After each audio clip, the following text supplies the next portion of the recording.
C'est ça qui est l'élément extrêmement grave. Alors, le sacré, autrefois, était toujours dans la nature, et maintenant, la nature, elle est tout à fait désacralisée, et c'est la technique qui apparaît à l'homme moderne comme du sacré.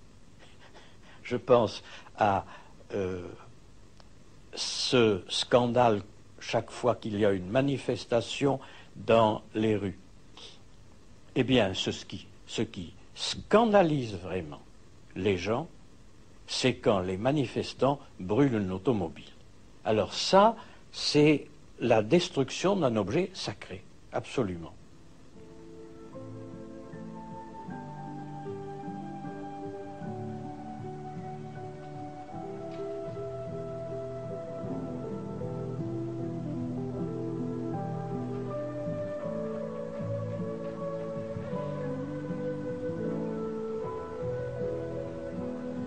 Ça, c'est un des éléments très fondamentaux, une des règles d'interprétation de la technique, absolument.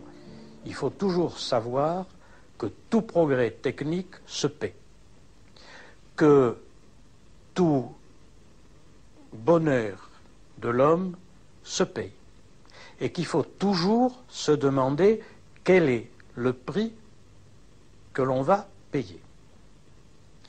Il suffit par exemple de prendre, à l'inverse de ce que nous venons de dire maintenant, quand Hitler est arrivé au pouvoir, on a dit mais les Allemands sont fous, ils ont tous été pour Hitler, ou presque.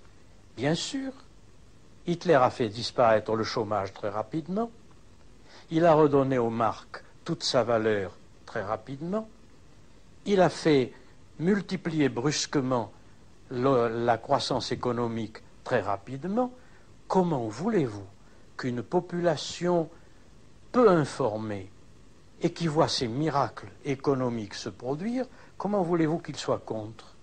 Il suffisait de se poser la question, quel est le prix?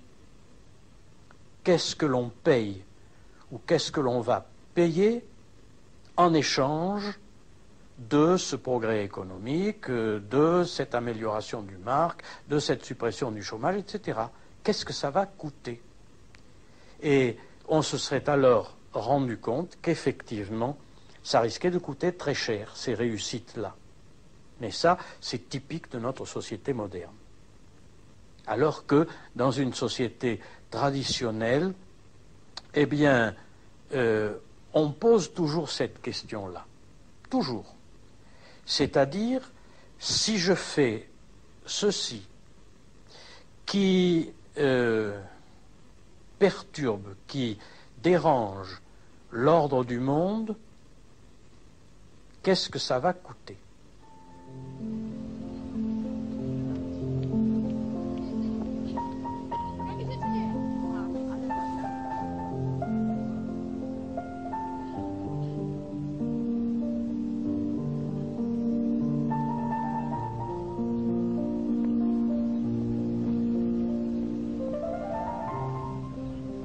Et la sagesse, ça ne se crée pas par une réflexion intellectuelle, mais c'était une lente transmission de génération en génération, une accumulation d'expériences, et puis c'était une relation avec le milieu naturel.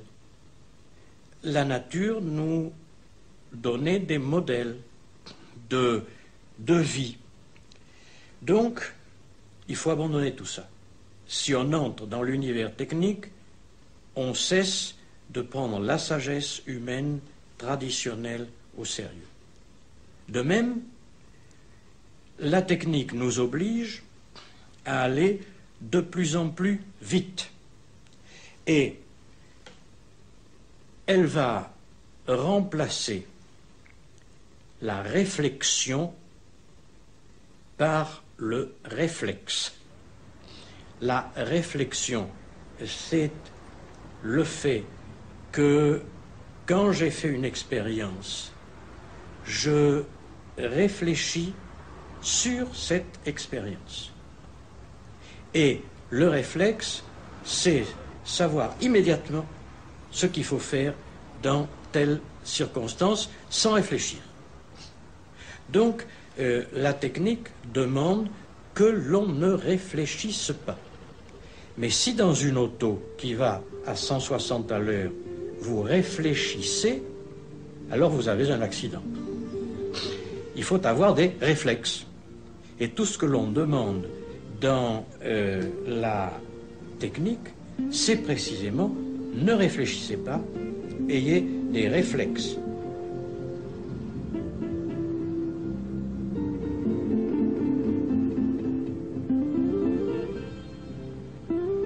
Précisément à cause de l'efficacité, la technique est une augmentation de la puissance et aussi des risques. Puisque nous disions, on cherche l'efficacité, on ne regarde rien d'autre, donc on peut augmenter des risques. Et augmentation de la puissance, augmentation des risques, il faudrait que l'homme soit lui-même changé et assez maître de lui pour arriver à dominer cette puissance et peut-être à ne pas tout utiliser et d'autre part à éviter les risques. Il faudrait autrement dit que l'homme change vite pour utiliser bien, je ne dis pas efficacement, je dis bien la technique. Et il faudrait que se produise ce que le philosophe français Bergson, il y a bien longtemps, en 1930, avait dit, plus la puissance de l'homme augmentera, plus il est important que l'homme ait un supplément d'âme, que son âme soit améliorée en quelque sorte. Mais si l'homme continue à n'avoir qu'une idée, c'est la puissance, et on lui donne les moyens de cette puissance, il va l'utiliser le plus rapidement possible, sans tenir aucun compte.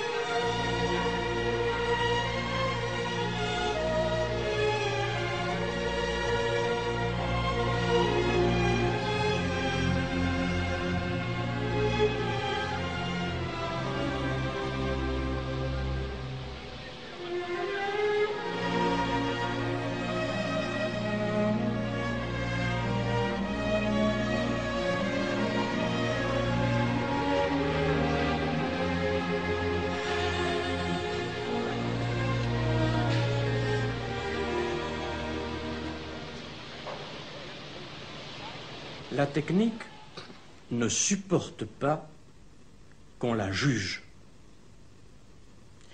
C'est-à-dire, les techniciens ne supportent pas qu'on porte un jugement éthique, moral, sur ce qu'ils font. Et pourtant, porter des jugements éthiques, des jugements moraux, des jugements spirituels, c'était ça, la plus haute liberté de l'homme. Or, je suis privé de ma plus haute liberté. C'est-à-dire que je peux faire, moi, tous les discours que je veux sur la technique, les techniciens, ça leur est complètement égal. Ils ne changeront rien à ce qu'ils sont en train de faire, ce qu'ils ont décidé de faire et ce qu'ils sont conditionnés à faire. Car le technicien n'est pas libre, il est conditionné.